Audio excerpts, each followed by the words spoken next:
मेरे कर्मा नल ना वेख्यो जी, मैं कर्मा नल शर्माई हुईया। तुसी तारण हार कहांदे हो, डूबिया नू बन्ने लांदे हो। तुसी तारण हार कहांदे हो, डूबिया नू बन्ने लांदे हो। मेरा भी बेड़ा पार करो, मैं दर तेरे ते आई हुईया। मेरे कर्मा नल ना वेख्यो जी, मैं कर्मा नल शर्माई हुईया। सब संगी साथी छूट गए, सब रिश्ते नाते टूट गए। सब संगी साथी छूट गए, सब रिश्ते नाते टूट गए। तू मुझे कदे ठुकरावी ना, ये सोच के मैं घबराई हुईया। तू भी कदे ठुकरावी ना, ये सोच के मैं घबराई हुईया। मेरे कर्मा नल ना वेख्यो जी, मैं कर्मा नल शर्माई हुईया। मेरे सतगुरु जी तुसी मेहर करो, मैं दर तेरे ते आई हुईया। मैं दर तेरे ते आई हुईया। मैं दर तेरे तो आई हुईया। गुरुदेव जय बहुत ही सुंदर है। ये भजन में भी ये पूरा नारद भक्ति सूत्र ही झलकता है। गुरुजी ने जो कल शुरू किया वो भी वहीं से शुरू किया जहां पे पहले छोड़ा था, उसी को दोबारा रिपीट करते हैं गुरुजी। वो था ना 73 सूत्र था, वाद विवाद में नहीं पड़ना चाहिए, वाद विवाद के दूर ही रहना चाहिए। तो वहीं से शुरू किया कि जो डिवोटी होता है ना, वो उसको लव चाहिए, वो seeking love, he is not doing anything accept love. वो भर जाता है, जब घड़ा भर जाता है उस तरह से वो सीख करता है और वन पॉइंटेड रहता है, कोई वाद विवाद में नहीं पड़ता। कर उसके बाद में बोला कि वाद विवाद जो है वो इंटेलेक्ट से होता है और भक्ति जो होती है वो हार्ट से होती है। और एकदम से अपोजिट बोल दिया। क्या अपोजिट बोला? वाद विवाद भी जरूरी है, जीवन में हर चीज जरूरी है। ये बहुत ही सुंदर बोला कि जीवन में हर चीज जरूरी है।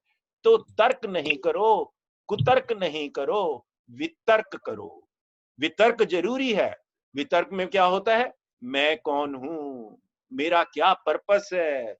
तो वितर्क करते करते तुम अपने अंदर पहुंच जाओगे, तुम उसी तत्व के साथ में जुड़ जाओगे। तो वो भी जरूरी है, लेकिन कहां पे जरूरी है? लॉयर हैं तो वाद विवाद भी करो, लेकिन ट्रुथ के लिए। बहुत ही बढ़िया गुरुजी ने दोबारा दोबारा रिपीट किया, ट्रुथ के लिए। कहते हैं ये ना एक प्रकार से सीढ़ी है। वाद विवाद क्या है? सीढ़ी है। इस सीढ़ी पे ऊपर जा सकते हो, ऊपर जाके छलांग मार दो, उस सीढ़ी को पकड़ो मत। वाद विवाद की जब भक्त बन जाते हो, जब तक भक्त नहीं बने तो थोड़े प्रश्न उठेंगे, क्यों, कैसे, कहां, और गुरुजी से पूछते ही हैं। तो उसके बाद में जब भक्त बन जाओ तो सीढ़ी को छोड़ दो, छलांग मार जाओ। जैसे नाव में बैठते हैं, दूसरे किनारे पे पहुंच जाते हैं, तो दूसरे किनारे पे पहुंच के नाव को भी छोड़ देते हैं। इसी तरह से वाद विवाद वितर्क करते करते ईश्वर से जुड़ जाओ। ईश्वर से जब जुड़ गए तो सारा वितर्क भी छूट गया, सारा वाद विवाद भी छूट गया, वो सीढ़ी भी छोड़ देते हैं। भक्त के मामले में तर्क का कोई स्थान नहीं होता। जब भक्त पूरा हो जाता है तो कोई स्थान नहीं होता तर्क वितर्क कुतर्क का। जैसे गुरु ने एक एग्जाम्पल दी कि प्रेमी होते हैं, और जब दो प्रेमी बॉय और गर्ल होते हैं तो वो प्यार करते हैं और दुनिया की परवाह नहीं करते, और वो माँ बाप की भी नहीं मानते। माँ बाप कहते हैं नहीं इससे मत कर शादी, ये वो 10 चीजें बोलते हैं, मानते नहीं है, शादी कर लेते हैं, प्रेमी होते हैं। शादी करके क्योंकि प्रेमी होते हैं माँ बाप को भी मना लेते हैं।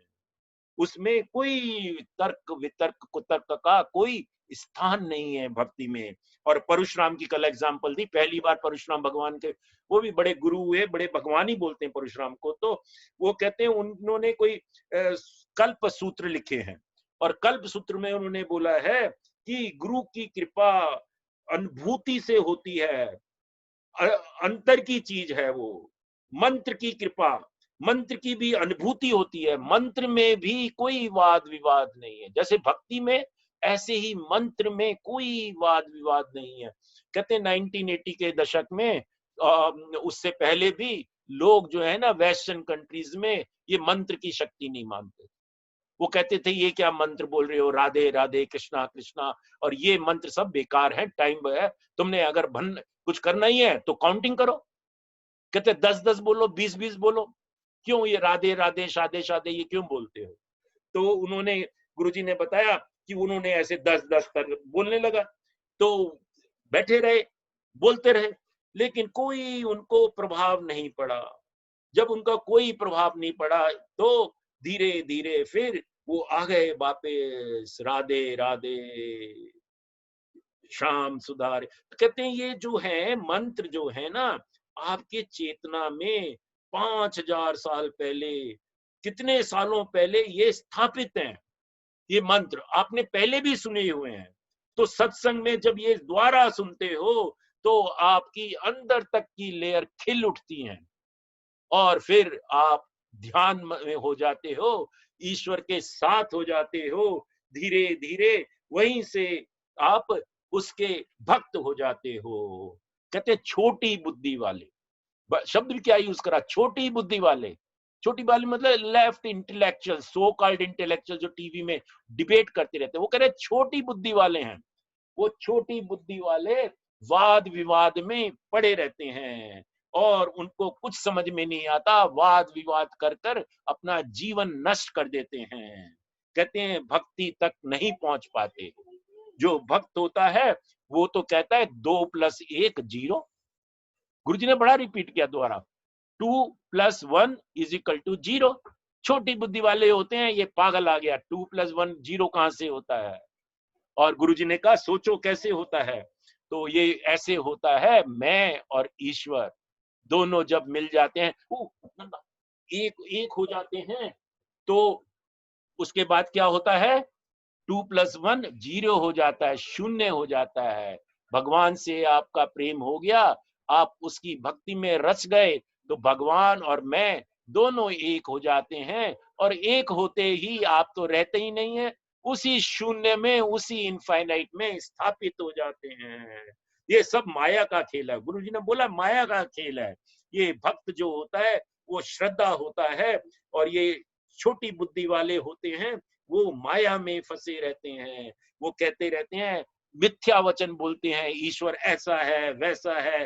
वो कहते हैं मिथ्या में उलझ जाते हैं, माया में उलझ जाते हैं। उनको ये समझ ही नहीं आता कि भक्ति कहाँ क्या है, भक्ति क्या है। फिर उन्होंने 75वां श्लोक लिया कि भक्ति में मनन करना चाहिए। भक्ति शास्त्राति मननानि तद बोध कर्माणि करण्यानि।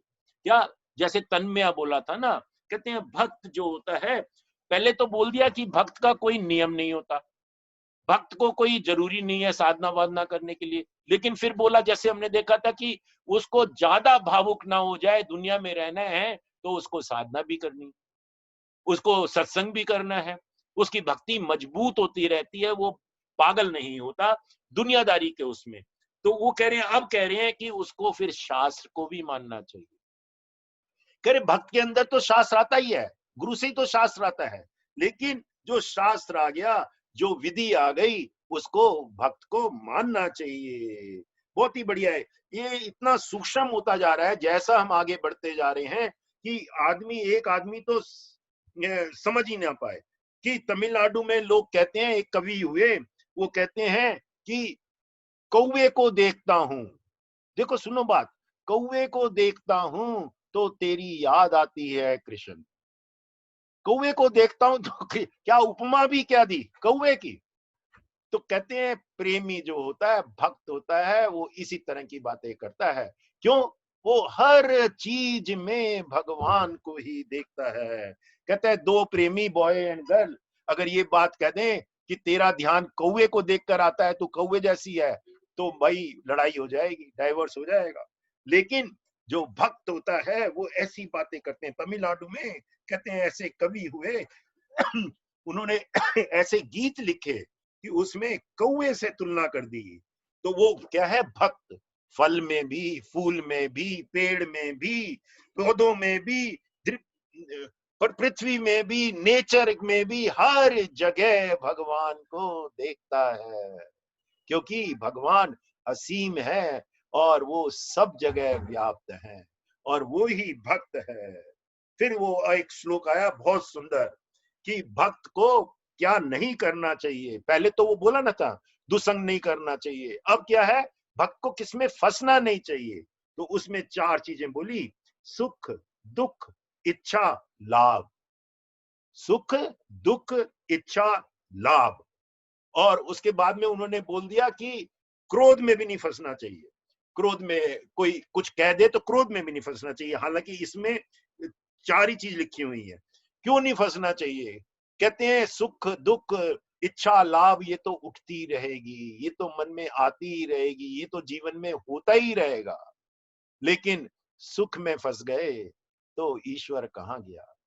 दुख में फंस गए तो ईश्वर कहाँ गया? डिजायर में फंस गए तो ईश्वर क्या कहा? लाभ में फंस गए तो लोभी हो जाओगे, फंस जाओगे मोहनी में। और क्रोध में फंस गए तो क्या होगा?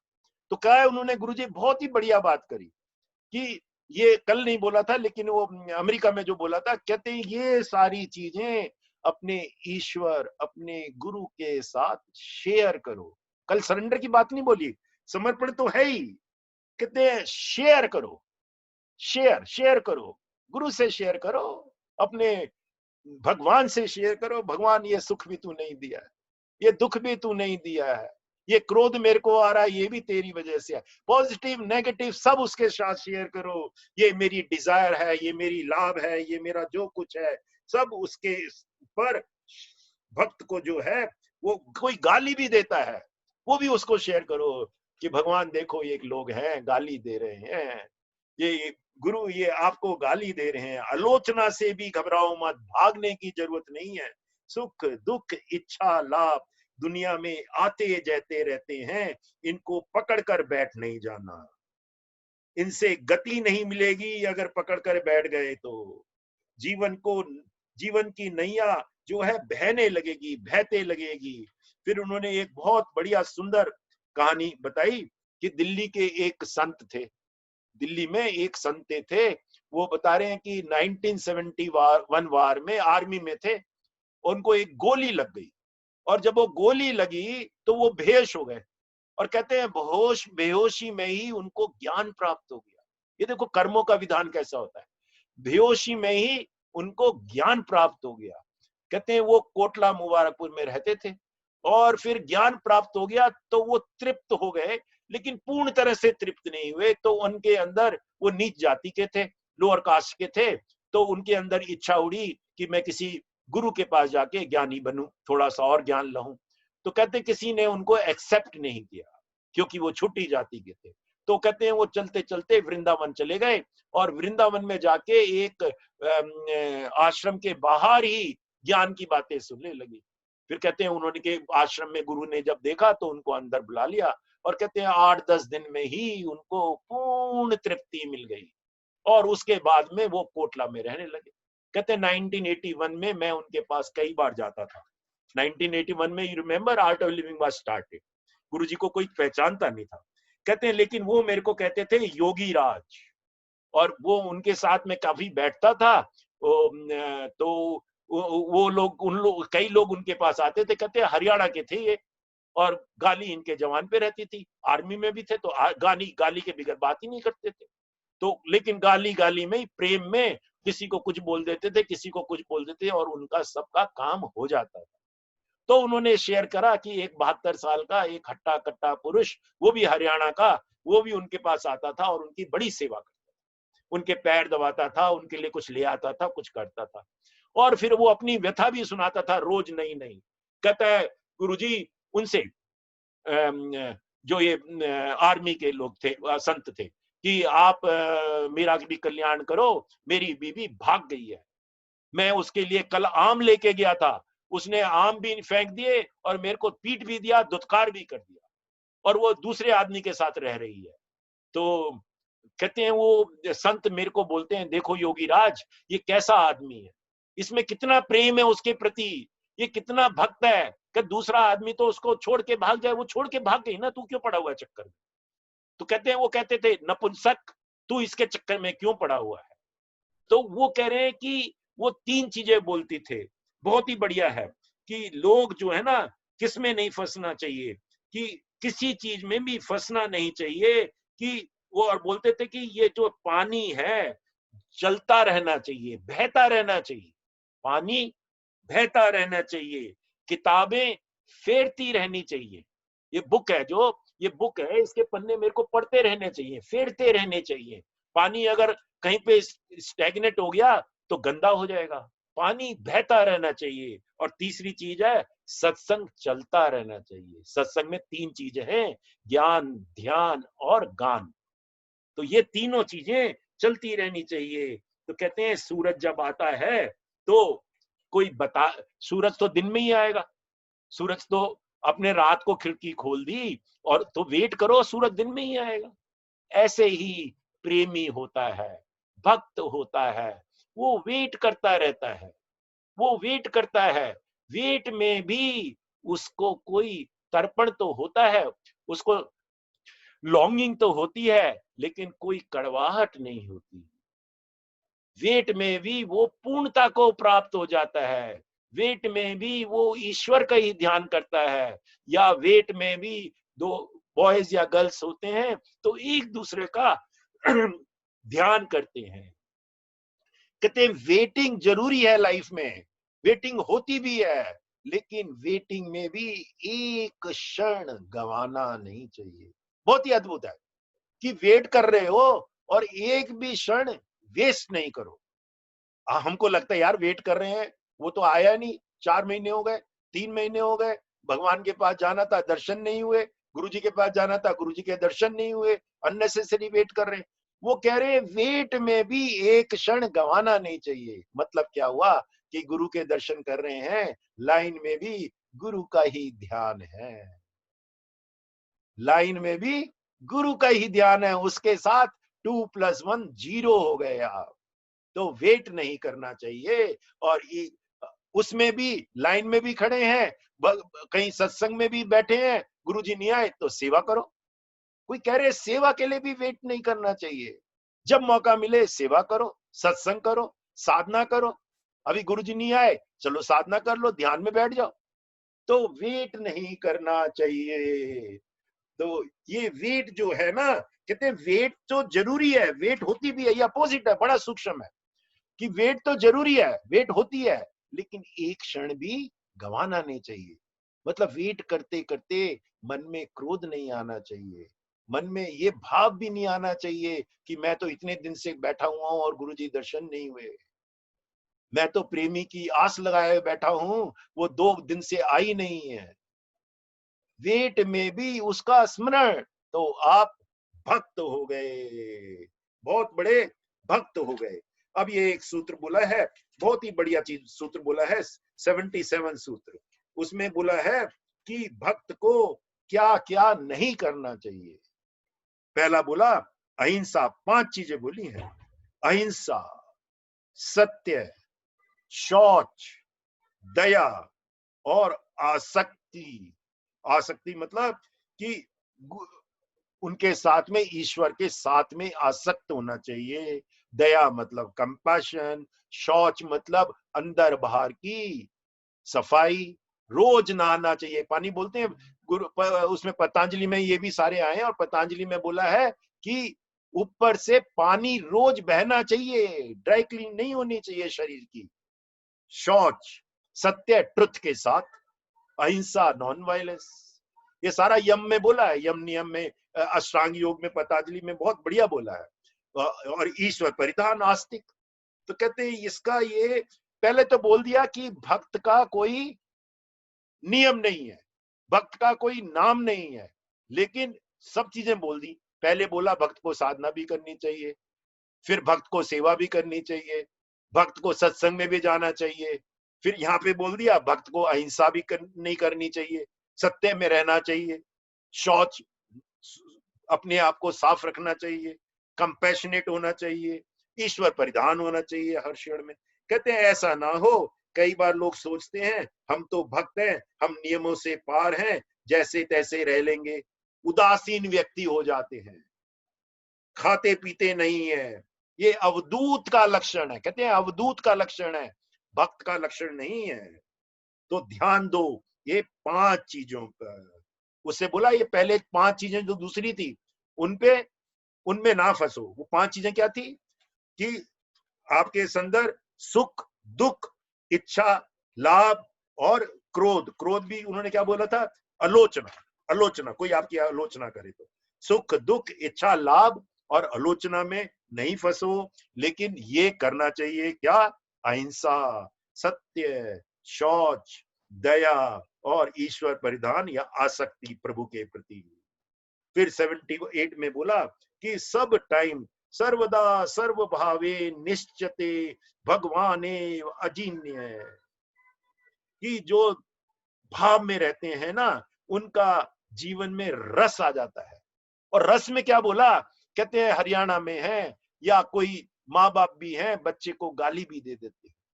कहते हैं गोपियां जो है ना भगवान के से झूठ भी दे देती, झूठ भी बोल देती हैं, कुछ उनको और भी चीजें बोल देती हैं। कहते हैं ये भक्त जो होते हैं ना वो सब कुछ कर लेते हैं क्योंकि वो भाव से होते हैं, लेकिन पूर्ण भक्त होते हैं।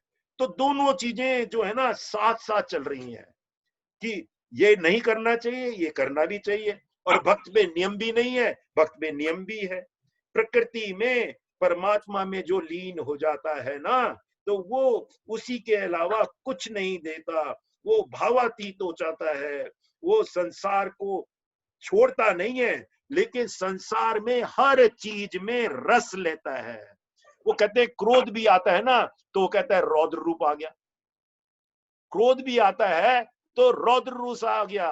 कोई डिस्ट्रक्शन भी होती है, मान लो कोई भक्त से डिस्ट्रक्शन भी हो जाती है तो कहते हैं इसको विध्वंस रूप आ गया, माँ का रूप आ गया। तो भक्त जो होता है ना किसी चीज में भी उल्टा नहीं सोचता।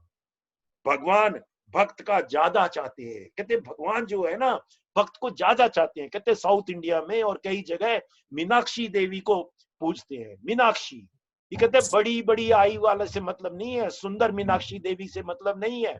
वो कहते हैं मीनाक्षी मतलब जैसे कि मछली होती है। कहते मछली कभी सोती नहीं है, मीनाक्षी देवी कभी सोती नहीं है।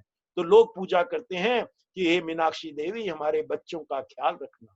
क्यों? वो सोती नहीं है, हर टाइम में वो जागती रहती हैं और वो उससे प्रेम करते हैं, मीनाक्षी देवी से। बिना पलक झपके हमारे योगक्षेम का ध्यान रखना, योगक्षेम का ध्यान रखना, हमारे बच्चों का ध्यान रखना। फिर 80वां बोला, ये 79 था, फिर 80वां बोला, उसमें तो थोड़ा सा ही बोला कि 3 सत्य हैं। 79 में बोला कीर्तन, ये सब तो बोल ही दिया कि बार बार फिर हम गाते हैं। 10,000 वर्ष पुरानी हमारी चेतना है, उसकी परतें खुल जाती हैं जब हम कहते हैं ओम नमः शिवाय, राधे राधे राधे राधे। फिर 80 में थोड़ा सा बोला, 80 में आज भी बोलेंगे मेरे को लगता है, कि 3 सत्य हैं, उनको नहीं छोड़ना चाहिए, उसकी गरिमा में रहो। ज्ञान 3 सत्य हैं, ज्ञान, कर्म और भक्ति। कहते हैं एक दूसरे से जुड़े हुए हैं। और कर्म में योग भी कर्म में आता है। ज्ञान कर्म, कर्म के साथ में योग हो गया, और तीसरा भक्ति। कहते 30 सब का जो है पूर्णता जो है वो भक्त है। सबसे बढ़िया जो है भक्त है। भक्त जो है सर्व करता है। भक्त जो है हर क्षण उसी के साथ रहता है। भक्त जो है ना वेटिंग में भी एक क्षण नहीं घुमाता। वेट कर रहा है भगवान का, गुरु का। किसी के घर गए, आश्रम में गए, अब भगवान ने, गुरु जी ने दर्शन देने हैं 2 घंटे बाद, तो सेवा करो, वहीं पे सेवा करो जहां उनके आप दर्शन की अभिलाषी हो। सत्संग करो, ध्यान में आ जाओ। तो एक क्षण भी जो भक्त है वो वेट नहीं करता, वो अनशेकेबल होता है, वो उसका परफेक्ट होता है। उसके लिए कोई परफेक्ट नहीं होता, इम्परफेक्ट नहीं होता। बस उसी के साथ में भक्त जो है वो अनलिमिटेड के साथ में हो जाता है, इनफाइनाइट के साथ में हो जाता है। कहता है ये शरीर तो लिमिटेड है, लेकिन भक्त जो है वो अनलिमिटेड के साथ में हो जाता है। बहुत ही बढ़िया, बहुत ही रस आ रहा है। अब तो 5-7 श्लोक रह गए और बहुत बहुत ही बढ़िया है। जय गुरुदेव नीरज जी, जय गुरुदेव।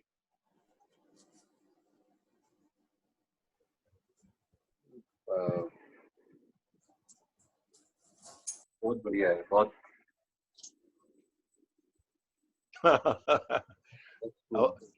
ये तो ऐसी है कि जो कथा सुनते हैं ना फिर स्तब्ध हो जाते हैं, गुरु स्टोरी सुनते हैं स्तब्ध हो जाते हैं। ऐसा ही है। कितना टाइम हो गया? हाँ 8:45 हो गए, अब तो छोड़ना चाहिए। नहीं तो मैं सोच रहा था एक गुरु स्टोरी भी सुना दूं, कल सुनाऊंगा। बहुत ये बढ़िया। वितर्क बताइए जरा दोबारा। वितर्क का दोबारा बताएं। वितर्क और वितर्क का दोबारा बता दें, वितर्क क्या? हाँ जी, देखो एक तो तर्क होता है कि हम आर्गुमेंट करते हैं एक दूसरे से। जैसे एक एग्जाम्पल है कि दरवाजा आधा खुला हुआ है तो दरवाजा आधा बंद है। हाँ जी अशोक जी, ठीक है ना? तो दरवाजा आधा खुला हुआ है, दरवाजा आधा बंद है, ये क्या हो गया? तर्क। कुतर्क क्या हो गया? दरवाजा पूरा खुला हुआ है तो आप उसको बढ़ा देते हैं, दरवाजा पूरा बंद है, ये तो कुतर्क हो गया ना, ये रॉन्ग आर्गुमेंट हो गया। कहते हैं लॉयर्स जो हैं ये डिबेट जो करते हैं टीवी पे, कब तर्क करते करते कुतर्क में पहुंच जाते हैं पता ही नहीं लगता। और एक है वितर्क, कहते हैं जो स्पिरिचुअलिटी में है वो होता है वितर्क। वितर्क होता है स्फेरिकल नॉलेज। स्फेरिकल नॉलेज कहीं से भी आप पहुंच जाते हैं उधर ही। क्या है? जैसे हम बोले आप यहां से मान लो कनॉट प्लेस जा रहे हैं, कनॉट प्लेस जाने के लिए 2-3 रास्ते हो सकते हैं आपके घर से। तो कोई आपको कहे कि नहीं भैया उधर नॉर्थ की डायरेक्शन में जाके पहले चौराहा आएगा फिर चले जाना। दूसरा आदमी कह सकता है नहीं नहीं तुम वेस्ट की डायरेक्शन में जाके तीसरे चौराहे से मुड़ जाना, तब भी आप कनॉट प्लेस पहुंच जाओगे। तो वो ये क्या है? Spherical knowledge. बड़ी संभावना है, कोई एक ही संभावना नहीं है। तर्क में तो एक ही होता है और कुतर्क तो बिल्कुल बेकार ही है, और वितर्क में कई संभावना है। तो वो जब हम सबसे बड़ा वितर्क क्या है कि भगवान क्या है, बड़ी संभावना है। सबसे बड़ा वितर्क क्या है? मैं कौन हूं, मैं कौन हूं, सबसे बड़ा वितर्क ये है। मेरा पर्पस क्या है? तो अपने अंदर ध्यान करो मैं कौन हूं तो पहुंच जाओगे वहीं पे। गॉट इट, गॉट इट जी हाँ जी। Anybody else? जय गुरुदेव। और कोई कुछ पूछना चाहता है तो ठीक है, अदरवाइज और शेयर करना चाहता है कुछ तो अदरवाइज टाइम हो गया है, वी विल फिनिश इट। हाँ जी ठीक है। हाँ संडे को मैं एक गुरु स्टोरी सुनाऊंगा, संडे को लोग फ्री होते हैं, जाना भी नहीं होता। तो आज हमारा भी एडवांस कोर्स चल रहा है तो बहुत सुंदर।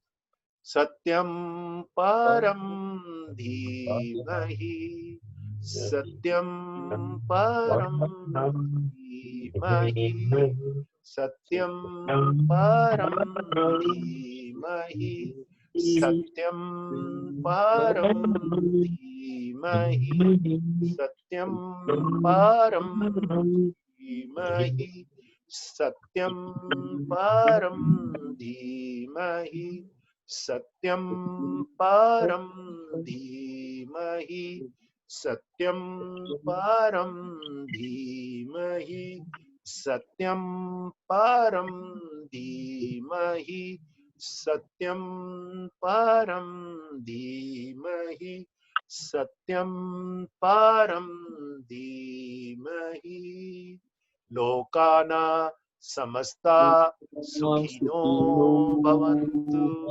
ओम शांति शांति शांति। जय गुरुदेव। जय गुरुदेव।